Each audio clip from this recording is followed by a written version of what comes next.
Four aspects of God.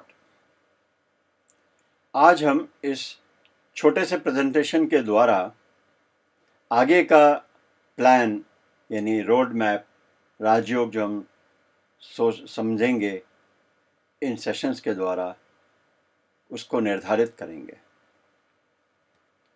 हमने अब तक शरीर और आत्मा को उसके कर्म विभाग के द्वारा जाना है। हमने ये समझा है कि शरीर को ब्रेन कंट्रोल करता है और उसके लिए हमने जीवन जीने के नियम कि मन को शांत और शीतल होना, हेल्दी फूड और सिंपल फूड लेना, योगासना करना जिससे कि कोई ब्लॉक्स शरीर में ना रहे, और डीप ब्रीदिंग करना जिससे कि ऑक्सीजन अच्छी मात्रा में पूरे शरीर में चले। ये तो हमारा फिज़िकल एक्टिविटी है जिसके द्वारा हम शरीर को हेल्दी रखते हैं। उसके अलावा हमने शरीर के बारे में एक और चीज़ बताई थी कि हमें बहुत अटेंटिव और सेंसिटिव रहना है।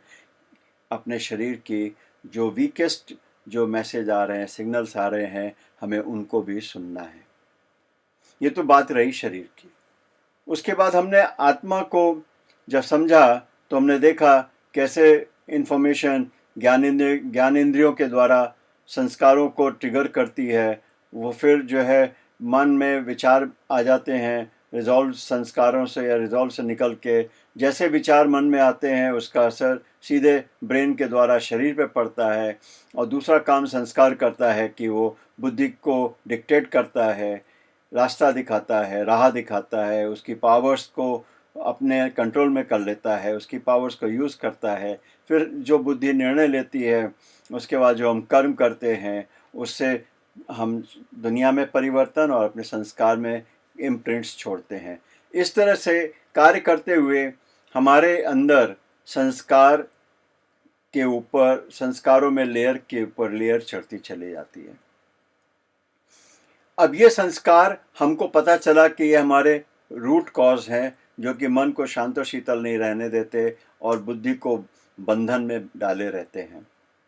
और जब तक कि हम पुराने संस्कार जो हमारे बने हुए हैं, जब तक उनको ख़त्म नहीं किया है, रिप्लेस नहीं किया है, तब तक मन शांत और शीतल नहीं रह सकता। और जब मन शांत और शीतल नहीं रहेगा तो हमारा ब्रेन को वो माहौल नहीं मिलेगा, वो इन्वायरमेंट नहीं मिलेगा जिसमें शरीर को वो ठीक से कंट्रोल कर पाए। तो अभी हमने रूट कॉज तो समझा।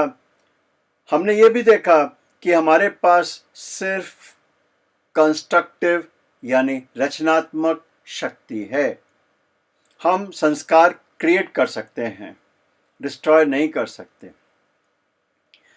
तो अगर हमें पुराने संस्कारों को डिस्ट्रॉय करना है, वो हो सकते हैं एक सुप्रीम पावर की मदद से, जिसको हम परमात्मा कहते हैं, जिसको गॉड कहते हैं, जिसको ईश्वर कहते हैं। उसकी मदद से हमारे पुराने संस्कार खत्म होते हैं। तो आज हम उस सुप्रीम पावर के कौन कौन से एस्पेक्ट्स को हम आगे आने वाले सेशंस में देखेंगे, उसके ऊपर थोड़ा सा प्रकाश डालेंगे।